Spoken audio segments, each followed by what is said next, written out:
जी अस्सलाम वालेकुम अज़ीज़ तलबा, आज मैं आपके लिए बहुत ही अहम एक वीडियो लेकर आ रहा हूँ। ये वीडियो प्रेजेंटेशन से मुतल्लिक है। हम सब जानते हैं कि जब हम बीएस में जाते हैं, किसी भी बीएस में, तो यूनिवर्सिटी की रिक्वायरमेंट होती है कि यहाँ पर जो भी आप लोग चीज़ें पढ़ाएंगे, फिर स्टूडेंट्स से जो आपने वो चीज़ें लेनी हैं, जो उनकी जो असेसमेंट आपने करनी है, फिर वो असेसमेंट सिर्फ टेस्ट या एग्ज़ाम्स की सूरत में नहीं होगी। वो जो असेसमेंट होगी, वो जो आपने उनकी कारकर्दगी का अंदाज़ा लगाना है, जायज़ा लेना है, जांच पड़ताल करनी है, वो इस तरह से करनी है कि आप उनकी प्रेजेंटेशंस लें, आप उनकी असाइनमेंट्स लें, आप उनके क्विज़ लें, उनकी ग्रुप डिस्कशंस करवाएं, और फिर जनाब जो उनके फ़ाइनल सामने आएंगे, उनके ग्रेड्स या उनके मार्क्स वगैरह, वो उनकी फ़ाइनल असेसमेंट होगी, वो फ़ाइनल उनका रिज़ल्ट होगा। अब प्रॉब्लम ये होती है कि स्टूडेंट्स, जाहिर है कि जी बीएस प्रोग्राम में आने से पहले सिंपल इंटर उन्होंने किया होता है, और इंटर में ये सारी चीज़ें तो बिल्कुल नहीं होती। ज़्यादा से ज़्यादा कोई मुकाबला आ जाता है तो वहाँ पर कोई तकरीर कर ली, कोई तराना पढ़ लिया, कोई नात पढ़ ली, या फिर ये है कि कोई टेस्ट या एग्ज़ाम्स वगैरह के अलावा और कोई चीज़ तो वो बिल्कुल भी नहीं वहाँ पे करते। और इसीलिए जब वो फिर बीएस में आते हैं, तो वहाँ पर जब उनको पता चलता है कि जी अब हमें यहाँ पर प्रेजेंटेशनें भी करनी है, यहाँ पर हमें अपने आप को प्रेजेंट करना है, बोलना है, तो फिर वो काफ़ी बेचैनी उनके अंदर आ जाती है। तो उसकी वजह सिर्फ यही होती है कि वो प्रेजेंटेशंस से चूँकि प्रॉपर वाकफ़ नहीं होते हैं, उनकी वाकफियत नहीं है, उन्होंने पहले कभी ये काम किया ही नहीं है, तो इंसान जो भी काम पहली दफ़ा करे उसमें यकीनन वो खौफज़दा होगा। तो लेकिन डियर स्टूडेंट्स, आप लोगों से जो असाइनमेंट्स ली जाती हैं, प्रेजेंटेशंस ली जाती हैं, जो भी आपसे काम बीएस लेवल पर करवाए जाते हैं, दरअसल वो सिर्फ आपको डिग्री देने के लिए नहीं किए जाते। ये सारे काम आपकी पर्सनैलिटी को डेवलप करने में अहम रोल अदा करते हैं। तो आप इन चीज़ों को एक तो मामूली ना समझें, खेल तमाशा ना समझें, प्रॉपर इनकी तैयारी करें। और दूसरा ये है कि इन चीज़ों से आप लोग जान ना छुड़ाया करें। ये चीज़ें आपकी पर्सनैलिटी को डेवलप करती हैं, आपकी पर्सनैलिटी को शेप करती हैं। आपको बोलना आता है, आपको चीज़ें प्रेजेंट करनी आती हैं, आपको असाइनमेंट्स करनी आती हैं, आपको ग्रुप हैंडल करने का मौका दिया जाता है, आपको ग्रुप लीडर बनाया जाता है। तो ये आपकी कायदाना सलाहियतों को बाहर लाने के लिए होता है। तो लिहाजा आप इन असाइनमेंट्स से जी ना चुराया करें। ये असाइनमेंट्स जितनी भी हैं, ये दरअसल आपकी पर्सनैलिटी की डेवलपमेंट कर रही हैं। खैर, अब मैं ज़्यादा आपको लंबा भाषण नहीं देता, हम आते हैं जनाब अपने टॉपिक की तरफ। और टॉपिक ये है कि बीएस में असेसमेंट की जो सबसे मुश्किल चीज़ तस्वुर होती है, वो है जनाब प्रेजेंटेशंस। प्रेजेंटेशन का खौफ इतना ज़्यादा होता है, बच्चे जब प्रेजेंटेशन देने के लिए स्टेज पे जा रहे होते हैं ना, आप यकीन करें, ऐसे महसूस होता है जैसे कि वो फांसी घाट की तरफ जा रहे हैं और अभी इनको ना फांसी दे दी जाएगी। मतलब इस तरह वो हारे हुए, जिसे ज़िंदगी से बिल्कुल बेजार हो चुके हैं, ज़िंदगी से जनाब मायूस हो चुके हैं, और वो जा रहे हैं जी मरे मरे कदमों से, बिल्कुल ऐसे जैसे कुछ ज़िंदा लाश जा रही है। और आगे जाकर जनाब वो जो भी हरकतें करते हैं, खैर वो बात की बात है। वो जब मैं आपको प्रेजेंटेशन का टॉपिक पढ़ाऊँगा वीडियो के ज़रिए से, तो फिर मैं वहाँ पर एक्सप्लेन करूँगा कि वहाँ पर आपको किस तरह से प्रेजेंटेशंस करनी चाहिए। आज मैं आपको ये समझाने जा रहा हूँ जनाब कि हम प्रेजेंटेशंस के टॉपिक्स को तैयार कैसे करें, प्रेजेंटेशंस की रिहर्सल्स कैसे करें, इस सिलसिले में किन किन बातों का हम ख्याल रखेंगे, तो प्रेजेंटेशन का जो स्टेज है वो हमें फांसी घाट नज़र नहीं आएगा, वो हमें कुर्बान गाह नज़र नहीं आएगी, अगर हमारी तैयारी प्रॉपर हो जाए। क्योंकि हम सब जानते हैं नॉलेज इज़ पावर, नॉलेज में ताकत है, नॉलेज बजाते खुद ताकत है। तो हम जनाब चलते हैं। सबसे पहले तो क्या करना है जनाब, आपने जब भी प्रेजेंटेशंस कोई देनी है, सबसे पहले तो आपने उसका टॉपिक तैयार करना है ना, उसकी प्रॉपर सर्च करनी है। तो सबसे पहला जो स्टेप आता है वो ये है कि जो भी टीचर ने आपको टॉपिक दिया है, आप पहले प्रॉपर उसके ऊपर सर्च कर लें। आप पहले देख लें कि जनाब ये जो टॉपिक है, ये इसकी अच्छी तरह से मैं पहले जो है जी वो इसको मैं छान लूँ, अच्छी तरह से मैं इसको पहले सर्च कर लूँ, उसके बाद मैं फिर इसको प्रेजेंट करूँगा। अब हमारे पास जो सर्च के सोर्सेज हैं वो कौन कौन से हैं? हमारे पास जनाब हमारी किताबें हैं ऑब्वियसली, लेकिन आप सिर्फ एक आध किताब के ऊपर ही इक्तफा ना करें, 2-3 किताबें जनाब आप सर्च करें, उनमें टेक्स्ट बुक्स भी आती हैं, उनमें ज़ाहिर है उनकी गाइड्स भी आती हैं। फिर क्या है जी, फिर हमारे पास नोट्स हैं, फिर हमारे पास इंटरनेट है। इंटरनेट की फैसिलिटी जिनके पास मौजूद है, अल्लाह की बहुत बड़ी नेमत है। आप इसको पॉजिटिवली अगर इस्तेमाल करें तो बहुत ज़्यादा आप इससे बेनिफिट ले सकते हैं। न्यूज़पेपर जनाब आपके पास हैं, अगर आपको लगता है कि जनाब न्यूज़पेपर्स के अंदर मेरा टॉपिक मौजूद है तो वहाँ से आप इसको सर्च करें, उसको तलाश करें, वहाँ से चीज़ें लें, उनको अपनी असाइनमेंट में शामिल करें। जो कल को आपने स्टेज पर चीज़ें बोलनी हैं जनाब, वो आप वहाँ से ले सकते हैं। पाकिस्तान में कोई भी अंग्रेज़ी अखबार ज़्यादा से ज़्यादा भी अगर कीमत है तो 22 से लेकर 25 रुपये तक का वो अखबार है, कोई इतने महंगे अखबारात भी नहीं हैं और हर वक्त आपके पास मौजूद हैं, जब मर्ज़ी आप इनको कंसल्ट करें। फिर आपको मैगज़ीन्स मिल जाते हैं जनाब, वहाँ पर हो सकता है आपके टॉपिक के मुतालिक कुछ चीज़ हो, आप मेहनत करने वाले तो बने। उसके बाद जनाब अगर ये आपकी ग्रुप प्रेजेंटेशन है तो आप लोग आपस में डिस्कस करें टॉपिक्स। ह्यूमन सेंस बहुत सारी चीज़ें जनाब डिस्कस करके सामने ले आती है, बंदा हैरान परेशान हो जाता है कि वाकई यार ये पहलू मेरे से तो रह गया था, मेरे ग्रुप मेंबर ने इसको बता दिया है। तो मिलजुल कर आप डिस्कस करें, बहुत सारी बातें पता चलती हैं। फिर things at your on discretion, यानी आप फिर अपनी समझ बूझ भी इस्तेमाल करें, अपनी अकल लड़ाएं, देखें उस टॉपिक के बारे में आपकी क्या राय है, आपको क्या समझ आती है, उस चीज़ को भी अलग से लिखें। द टीचर कंसर्न्ड या फिर द रेलिवेंट टीचर, जिस टीचर ने आपको वो प्रेजेंटेशन दी है या कोई असाइनमेंट दी है, बेसिकली मेरा फोकस रहेगा प्रेजेंटेशन के ऊपर, तो जनाब उसके पास जाएं, उससे डिस्कस करें, सर ये मेरा टॉपिक है, ये चीज़ें मैंने कंसल्ट की हैं, ये मेरे ग्रुप की राय है, ये हमने यहाँ से चीज़ ली है, सर ये सारी चीज़ें आप देखें रेलिवेंट हैं क्या, इनके ऊपर मैं मज़ीद काम करूं? तो जो चीज़ें भी वो दरमियान में से वार्ड ऑफ कर दें, निकाल दें, बस ठीक है। और जो चीज़ें रह जाएं फिर उसको आप थॉरो सर्च करें, थॉरो उसके ऊपर जनाब काम करें। अब जो आपने सारे सोर्सेज देख लिए, एक रफ सा ड्राफ्ट आपने बना लिया, जो चीज़ जहाँ से मिली आपने वो लिख ली। अब नेक्स्ट स्टेप ये है कि कंसीडरिंग द रिक्वायरमेंट्स, आपने जितनी मर्जी अच्छी सर्च की है, अगर आप असाइनमेंट या प्रेजेंटेशन की बुनियादी ज़रूरियात का ख्याल नहीं करेंगे तो वो आपकी सारी सर्च बेकार है। अच्छा, अब वो क्या है? सबसे पहले तो आप ये देखें कि आपको वर्ड लिमिट क्या दी हुई है सर ने, कि जी आपने वो प्रेजेंटेशन या असाइनमेंट जो है वो कितने अल्फाज की होनी चाहिए, फॉर्मेट क्या होना चाहिए। ये जो लोग टाइपिंग करते हैं वो इन चीज़ों को जानते हैं। अभी तो खैर पहले 2 सेमेस्टर्स में तो कोई इतनी हैवी असाइनमेंट्स और चीज़ें आप लोगों को नहीं दी जाती, लेकिन आगे जाकर आप लोगों ने थीसिस वगैरह भी लिखने होते हैं। बाज़ टीचर्स तो असाइनमेंट्स में ही ये तरीका अपना लेते हैं कि वो कहते हैं कि जी आप असाइनमेंट्स किसी मखसूस फॉर्मेट के मुताबिक करके आएँ।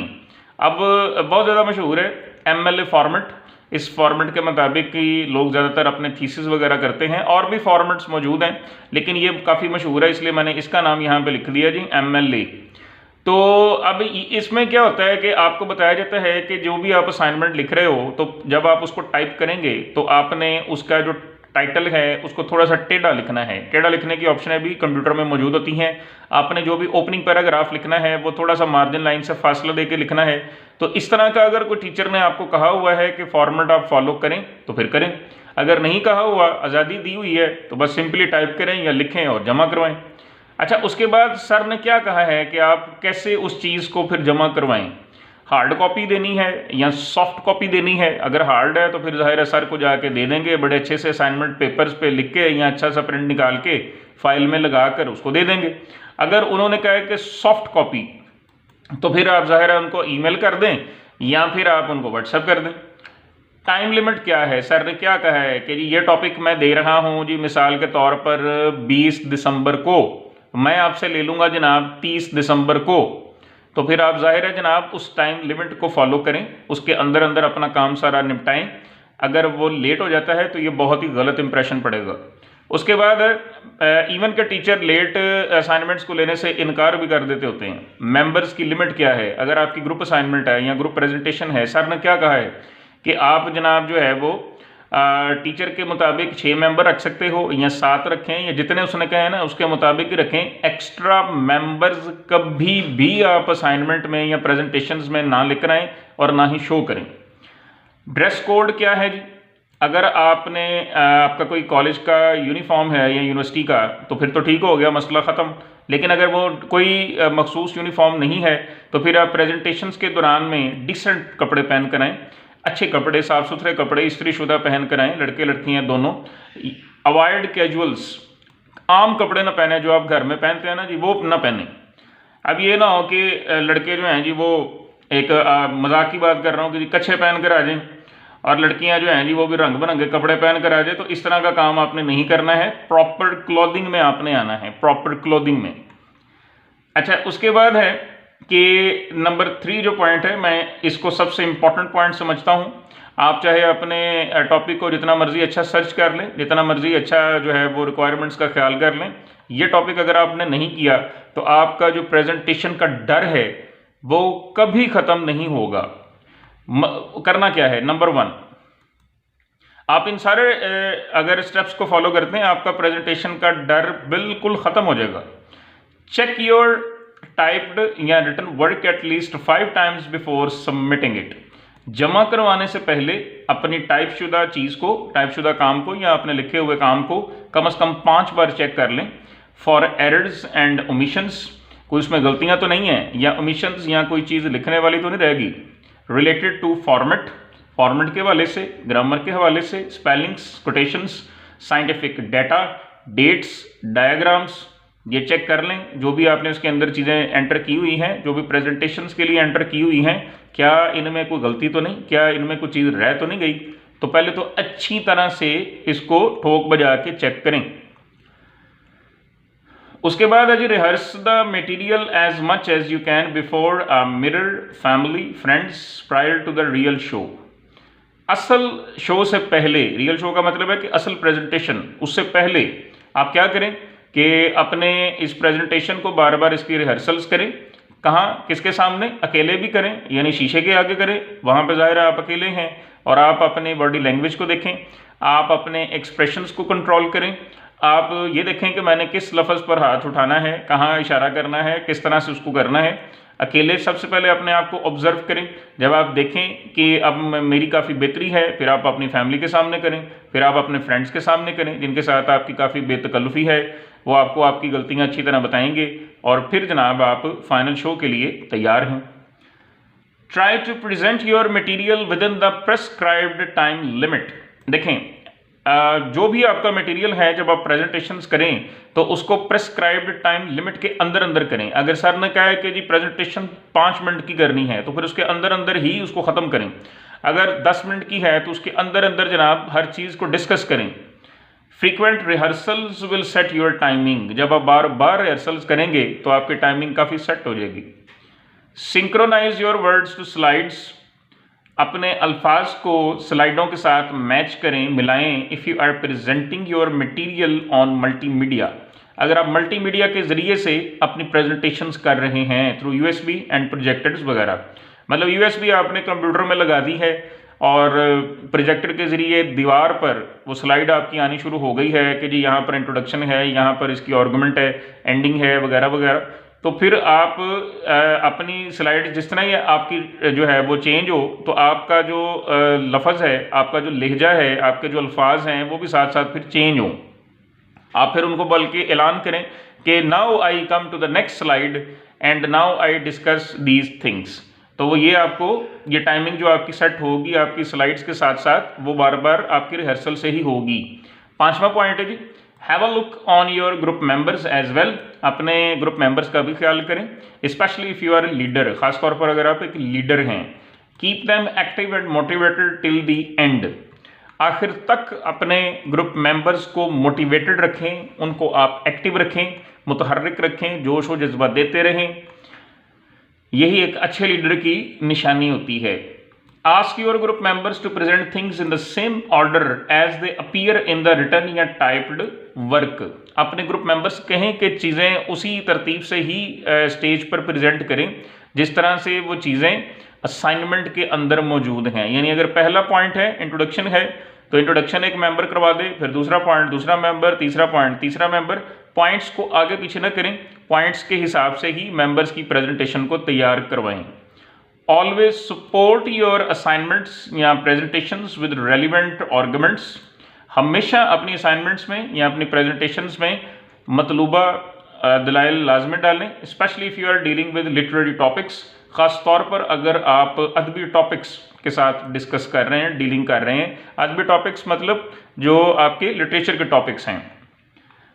Get your assignment presentation checked by the relevant teacher before the final submission. अच्छा, ये वो चीज़ है जो अक्सर बच्चे मिस कर जाते हैं और वो समझते हैं कि जो टीचर हमारी इस हवाले से कोई हेल्प नहीं करेगा। मैंने आपको पहले भी बताया था कि टीचर का रोल ही यही होता है कि वो अपने स्टूडेंट्स को हर तरह से गाइड करे। तो वो ऑलरेडी आपको बता चुका है उसने असाइनमेंट कैसे लेनी है, किस टाइम की लेनी है, आपकी प्रेजेंटेशन जो है वो कितने टाइम की होगी, क्या आपने उसमें करना है, और वो आपको ये भी बता चुका है कि आपका काम ठीक है या नहीं चल रहा, आपने फिर बनाकर उसको चेक भी करवा देना है।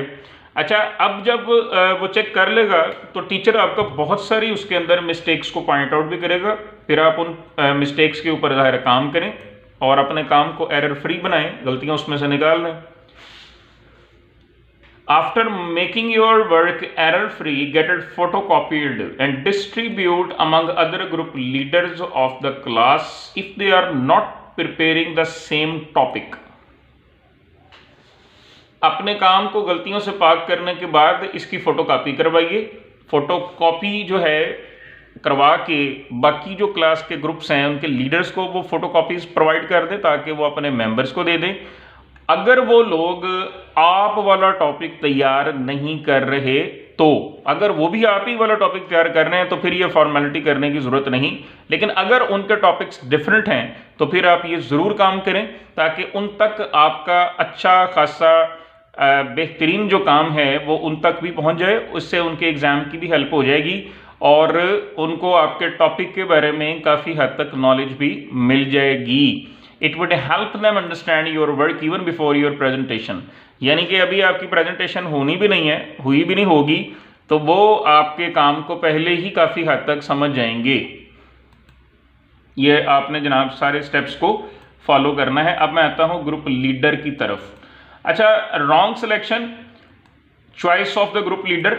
हम जो गलत ग्रुप लीडर चूज़ कर लेते हैं वो क्यों करते हैं, मैं आपको बता देता हूं कि हम किस तरह के लीडर्स को आमतौर पर अपना ग्रुप का लीडर बना देते हैं, किस तरह के लोग होते हैं वो। Number 1, who have done well in previous classes. जो लोग अपनी पिछली क्लासेस में काफ़ी अच्छा काम कर चुके हैं, काफ़ी अच्छे रिजल्ट्स दे चुके हैं। Who have make a good show at class. जो क्लास में काफ़ी अच्छा काम करते हैं, मतलब टीचर ने कोई सवाल किया, हाथ खड़ा हो गया, जी जी सर मैं बताता हूँ, जी मैं बताती हूँ, और आगे आगे बोर्ड पे कुछ लिखकर भी बता दिया, क्लास को भी एक्सप्लेन कर दिया। जो क्लास में मतलब बड़े एक्टिव हैं। Who appear to be very smart. जो अपने आप को बड़ा अक्लमंद बनाकर पेश करते हैं, रंग बिरंगे कपड़े पहन कर आते हैं, बड़ी अपनी टशन सेट करके अपने आप की बड़ी सेटिंग शूटिंग करके आते हैं और अपने आप को जनाब बड़ा स्मार्ट साबित करते हैं, बड़ी हाई फाई उनकी लिविंग होती है। आप ज़ाहिर उससे बड़े इंप्रेस होते हैं और आप उनको अपना लीडर बना देते हैं। Who claim to be good leaders. अच्छा, आप ऐसे लोगों को भी अपना लीडर बना देते हैं जो बड़े दावे करते हैं, ओ यार तू टेंशन ही ना ले, मैं ये कर दूंगा, ओ यार तू टेंशन ही ना ले, मैं वो कर दूंगा और बेहतरीन हमारा काम होगा, तू यार बेफिक्र रहे। और इस तरह लड़कियों में भी जाहिर है बहुत सारे दावा करने वाली लड़कियां होती हैं, जी मैं तो ये कर दूंगी, तो मैं तो वो कर दूंगी। तो आपने इन चीज़ों से इम्प्रेस नहीं होना है। आपने अपने लीडर का इंतखाब करते हुए बहुत सारी बातों का ख्याल करना है। और एक बात याद रहे, ये ऊपर जो भी मैंने चीज़ें डिस्कस की हैं गलत लीडरों की, ये सिर्फ उनकी तालीमी साइड की वजह से आप उनको चूज़ कर लेते हैं या फिर आप उनके रहन सहन की बिना पे उनको चूज़ कर लेते हैं, लेकिन ऐसा नहीं है। आपको एक लीडर का इंतखाब करते हुए बहुत सारी चीज़ों का ख्याल करना है और वो चीज़ें जनाब मैं आपके साथ अब डिस्कस करने जा रहा हूँ।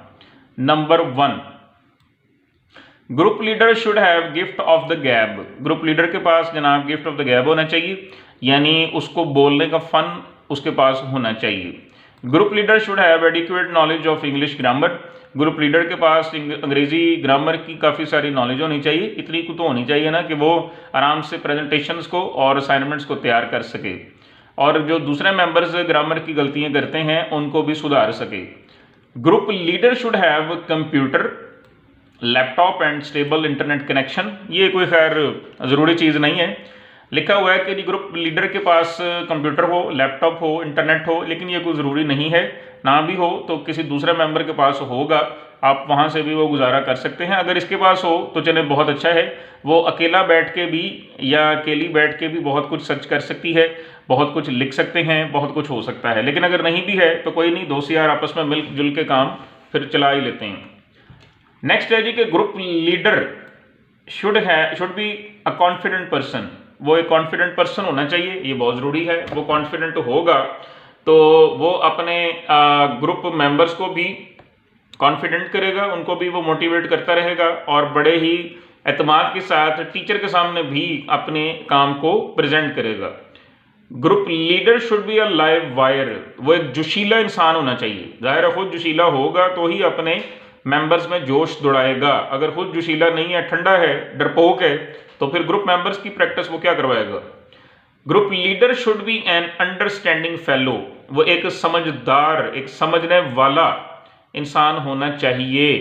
अब समझदार या समझने वाला इंसान मैं किसको समझता हूँ, वो इस तरह से कि जनाब वो देख ले कि मेरा कौन सा मेंबर स्ट्रांग है और कौन सा मेंबर थोड़ा वीक है, नंबर 1। नंबर 2, मेरा कौन सा मेंबर ग्रामर में ठीक है, मेरे कौन से मेंबर की जो है जी वो ग्रामर ठीक है, मेरे कौन से मेंबर की टाइपिंग ठीक है, वो फिर उसके मुताबिक ही उनको काम सौंपता है। जिसकी ग्रामर ठीक है वो कहता है कि चलो यार ये आप ना लिखने लिखने का काम करो। जिसकी टाइपिंग ठीक है वो कहता है यार तुम टाइपिंग कर लेना। जिसका डिज़ाइनिंग जिसको आती है वो उससे डिज़ाइनिंग करवा लेगा। तो वो अपने ग्रुप को अच्छी तरह समझता हो। जिसका जो है वो बोलने में ज़रा कॉन्फिडेंस नहीं है वो उसको मोटिवेट करेगा और सबसे पहले वो उन मेंबर्स को स्टेज के ऊपर पेश करेगा जिनके पास बोलने की सलाहियत मौजूद है। तो उसको एक अंडरस्टैंडिंग पर्सन होना चाहिए। शुड बी अ नेक्स्ट है group leader should be a willing horse, group leader जो है वो एक काम करने वाला बंदा होना चाहिए। ये घुसाऊ पार्टी नहीं होनी चाहिए कि जी मैंने नहीं काम करना तुम कर लो यार तुम कर लो ना। वो खुद काम करने वाला बंदा हो और काम लेना भी जानता हो। पहले वो खुद काम करेगा, एक एग्जाम्पल सेट होगी, फिर उसके मेंबर्स को भी काम करने में तकलीफ नहीं होगी। नेक्स्ट है जी group leader should be an honest person, इसमें तो कोई शक ही नहीं। ऑनेस्टी से सारे काम कामयाबी हो जाती है जी। ईमानदार बंदा एक ऑलरेडी एक बजाते खुद एक एग्जाम्पल हो जाता है अपने मेंबर्स के लिए, और ईमानदार बंदा जो है उसके काम में अल्लाह ताला की ज़ात भी बहुत बरकत डालती है। नेक्स्ट है जी कि group leader should be kind fellow. अच्छा, ग्रुप लीडर जो है वो एक रहम दिल इंसान होना चाहिए, लेकिन इस हद तक रहम दिल ना हो कि उसके जो मेंबर्स हैं जो मर्जी काम करते रहे, वो उन्हें कुछ कहे ही ना। इस तरह से वो रहम दिल इंसान हो कि अगर किसी मेंबर को कोई मसला आ जाता है, अगर किसी मेंबर का कोई इशू आ जाता है, कोई मेंबर जो है बहुत ज़्यादा बुज़दिल है, कोई मेंबर जो है जी उसका कोई और मसला है, तो वो जनाब उसको वो रहम दिली की निगाह से देखे और बजाय उस पर तंज करने के या ग्रुप से उसको निकालने में उसकी हेल्प करे, उसको हेल्प आउट करे। उसके बाद लास्ट पॉइंट है कि जी group leader should always be ready to make up for a missing member और हैंडल एनी अदर इमरजेंसीज। यानी ग्रुप लीडर जो है वो हमेशा उसको चाहिए कि वो इस चीज़ के लिए अपने आप को तैयार रखे कि यार हो सकता है कि असाइनमेंट करते हुए कोई मेंबर मेरा जानबूझकर ना आता हो, जानबूझकर निकल जाए, जानबूझकर काम ना करे, या प्रेजेंटेशन के दौरान हो सकता है कि कोई मेरा मेंबर प्रेजेंटेशन ना दे या उस दिन आए ना, या आए और अपना प्रॉपर काम ना करे। तो फिर मुझे ऐसे मेंबर्स के लिए की कमी जो है वो कैसे पूरी करनी है, मुझे कैसे अपने ग्रुप की प्रेजेंटेशन को एक अच्छी प्रेजेंटेशन साबित करना है तमाम खामियों के बावजूद। ये अंडरस्टैंडिंग भी एक ग्रुप लीडर के अंदर होनी चाहिए। इसके अलावा भी अगर कोई इमरजेंसी आ जाती है असाइनमेंट या प्रेजेंटेशन के हवाले से, या किसी की मेंबर की कोई फॉर एग्जांपल कोई इमरजेंसी किसी मेंबर को हो जाती है, तो फिर कैसे उसके काम को जनाब प्रॉपरली स्टेज पे प्रेजेंट करना है, वो एक ग्रुप लीडर को आना चाहिए। ये कह के आप जान नहीं छुड़वा सकते कि सर वो आया नहीं है तो इसलिए सर ये जो पार्ट था जी ये तो उसने करना था, वो तो आया नहीं है, तो इसलिए जी उसके पार्ट की सर मैं माजरत करता हूँ। इस पर जाहिर है कि आपके उस मेंबर का ग्रेड भी लो लगेगा, जाहिर है 0 लगेगा जो आया ही नहीं, और आपने जाहिर है कि उसकी जगह पर कुछ और भी नहीं किया हुआ, तो फिर ओवरऑल जो ग्रुप का ग्रेड होगा वो भी जाहिर है सफ़र करेगा, वो भी कम आएगा। तो बेहतर है कि आप ऐसे मेंबर्स को पहले ही भांप लें जिस वक्त आप प्रेजेंटेशन की तैयारी कर रहे हैं, और फिर जब खुदा न खास्ता अगर वो मेंबर कोई हरकत करे तो आप ऑलरेडी तैयार हों उसकी जगह पर कोई ना कोई चीज़ करने के लिए। तो ये जनाब चंद एक इश्यूज़ थे जो मैं डिस्कस करना चाह रहा था और जो बच्चों के लिए बड़ी बेचैनी का सबब बने हुए थे। अब जो नेक्स्ट मेरा टॉपिक होगा वो इस तरह से होगा कि वो मैं सीधा प्रेजेंटेशंस के अंदर जंप मारूंगा कि जनाब आप जब स्टेज पर आ जाते हैं तो फिर उसके बाद आपको क्या करना है, कैसे आपको अपने फेस के एक्सप्रेशंस को सेट रखना है, कितने को आप बॉडी को मूव करें, कितना को आप वाइट बोर्ड पे लिखें, क्या क्या वाइट बोर्ड पे लिखें, क्या सारी चीज़ें लिखनी ज़रूरी हैं या कुछ चीज़ें लिखें। और इसके अलावा ये है कि आप आई कांटेक्ट आपने कितना करना है अपने टीचर के साथ, अपने स्टूडेंट्स के साथ, इसका क्या इम्पैक्ट होता है। इसके अलावा ये है कि अगर आप मल्टीमीडिया पर काम कर रहे हैं तो फिर मल्टीमीडिया पर आप कितना एक स्लाइड पर टाइम लगाएं और क्या करें। और ये भी मैं डिस्कस उस दिन करूँगा कि आप अकेले प्रेजेंट कर रहे हैं तो फिर कैसे करें, और अगर आप ग्रुप के हवाले से प्रेजेंटेशन दे रहे हैं तो फिर कैसे करें।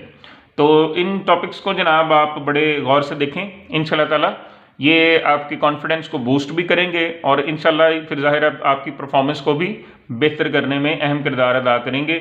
नेक्स्ट वीडियो तक के लिए मुझे इजाज़त दें। इंशाल्लाह ताला नेक्स्ट वीडियो के साथ जल्द ही आपकी खिदमत में हाज़िर होऊंगा। तब तक के लिए अल्लाह हाफिज़।